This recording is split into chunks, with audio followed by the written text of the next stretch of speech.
साथियों, आदाब, सलाम, नमस्कार।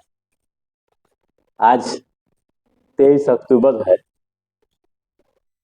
23 अक्टूबर का दिन देश और दुनिया में क्या महत्व रखता है, कौन कौन सी महत्वपूर्ण घटनाएं 23 अक्टूबर को हुई थी, कौन सी बड़ी योजनाएं आज के दिन लॉन्च की थी, इसी मुद्दे पर आज के एपिसोड में हम विस्तार से चर्चा करने जा रहे हैं।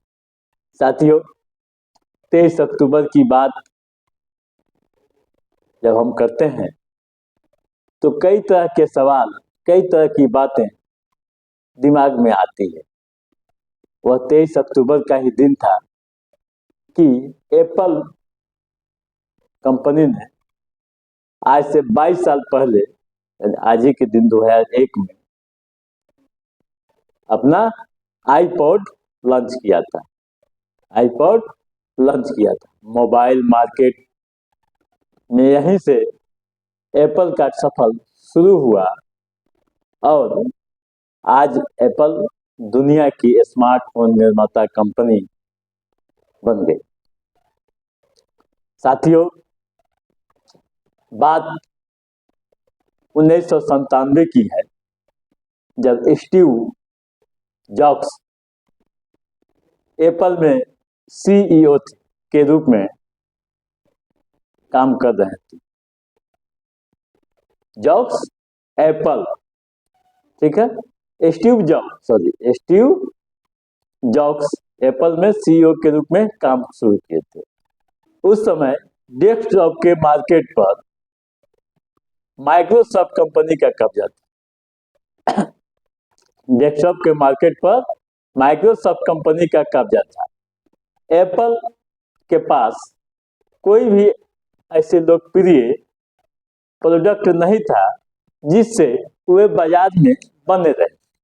कोई ऐसा नहीं था, लेकिन उम्मीदें थी। ऐसे में उम्मीद से नए डिवाइस से थी, नए डिवाइस बनाए उससे थी। 1990 के दशक में हैंडलाइन MP3 आया।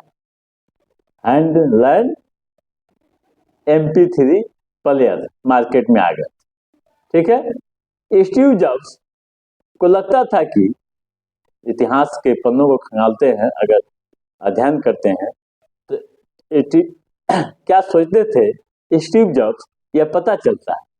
तो उन्हें लगता था कि यह इस्तेमाल में आसान नहीं होगा। कौन चीज? MP3, ठीक है। एप्पल को पोर्टेबल MP3 प्लेयर बनाना चाहिए, ठीक है। जॉब्स का मानना यह भी मानना था कि एप्पल को पोर्टेबल MP3 प्लेयर का आईट्यून्स से लिंक हो जाए,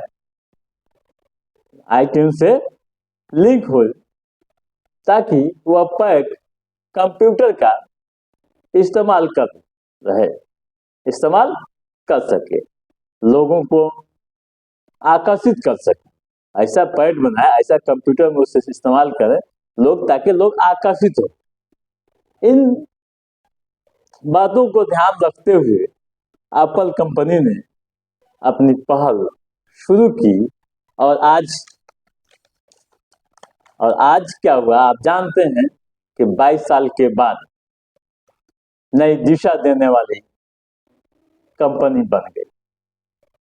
आईपॉड लॉन्च हुआ और जिसे हर कोई जानता और पहचानता है।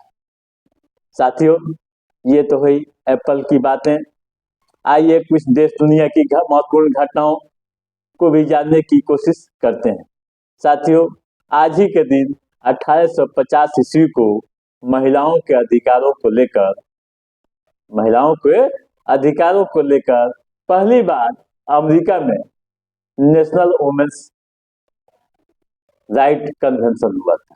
आज ही के दिन 1850 ईस्वी को महिलाओं के अधिकारों को लेकर बहुत बड़ा कन्वेंशन था।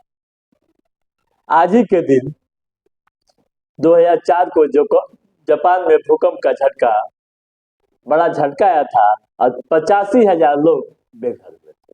साथियों, आज ही के दिन तुर्की में भी, यानी 2011 में तुर्की में भी भूकंप आया था, जिसका रिएक्टर स्केल था 7.2 और 582 लोगों की मौत हो गई थी।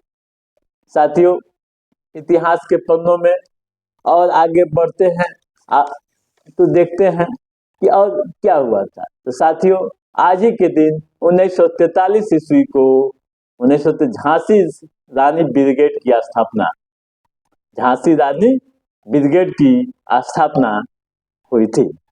नेताजी सुभाष चंद्र बोस ने 1943 ईस्वी को आजाद हिंद फौज के झांसी की रानी विंग्स की स्थापना सिंगापुर में की थी।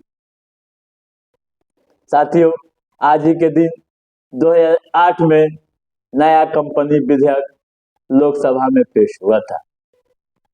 आज ही के दिन 1764 ईस्वी को मीर कासिम बक्सर की लड़ाई में पराजित हुआ था। और आगे बढ़ते हैं, और क्या हुआ था आज ही के दिन। साथियों, आज ही के दिन 1958 ईस्वी को रूसी कवि एवं उपन्यासकार बोरिस मास्टर नाक को साहित्य के लिए नोबेल पुरस्कार मिला था। आज ही के दिन यानी 2001 को नासा के मार्स ओडिसी अंतरिक्ष यान में मंगल ग्रह की परिक्रमा शुरू की थी। जी, 2001 को आज ही के दिन मंगल ग्रह की परिक्रमा शुरू की थी। आज ही के दिन 2006 को सूडान की सरकार ने संयुक्त राष्ट्र संघ के दूत को देश छोड़ने का आदेश दिया था। साथियों, ये तो हुई महत्वपूर्ण देश दुनिया की कुछ महत्वपूर्ण घटनाएं। अब आइए देखते हैं आज किन महत्वपूर्ण व्यक्तियों का जन्म। साथियों, आज ही के दिन भारत के उपराष्ट्रपति रहे भैरों सिंह शेखावत का जन्म 1923 ईस्वी में यानी हुआ था, 23 अक्टूबर 1923 ईस्वी में। आज ही के दिन देश के बड़े लेखक असलम फर्की का जन्म 1923 ईस्वी में हुआ था। आज ही के दिन भारतीय एयरटेल के संस्थापक सुनील मित्तल का जन्म 1957 ईस्वी को पंजाब के लुधियाना में हुआ था। जी, महत्वपूर्ण व्यक्ति भारतीय एयरटेल के संस्थापक सुनील मित्तल का जन्म आज ही के दिन हुआ था। तो साथियों, सुनील मित्तल के बारे में थोड़ा संक्षिप्त और जान ले संक्षिप्त में कि सुनील मित्तल एक भर्ती के साथ एक संस्थापक के साथ साथ राजनेता भी रहे हैं, समाज सेवा भी करते रहे। वे 2 बार लोकसभा और 1 बार राज्यसभा के सदस्य हैं। तो साथियों, आज के एपिसोड में बस इतना ही। हमारा ये एपिसोड कैसा लगा आप लाइक और कमेंट करके जरूर बताइएगा। यदि आपने हमारे चैनल को सब्सक्राइब नहीं किया है तो सब्सक्राइब भी कीजिएगा, ताकि देश दुनिया के और महत्वपूर्ण घटनाओं को हम समय समय पर आपके बीच पहुंचाता रहूं। तब तक अपने दोस्त को दीजिए इजाजत।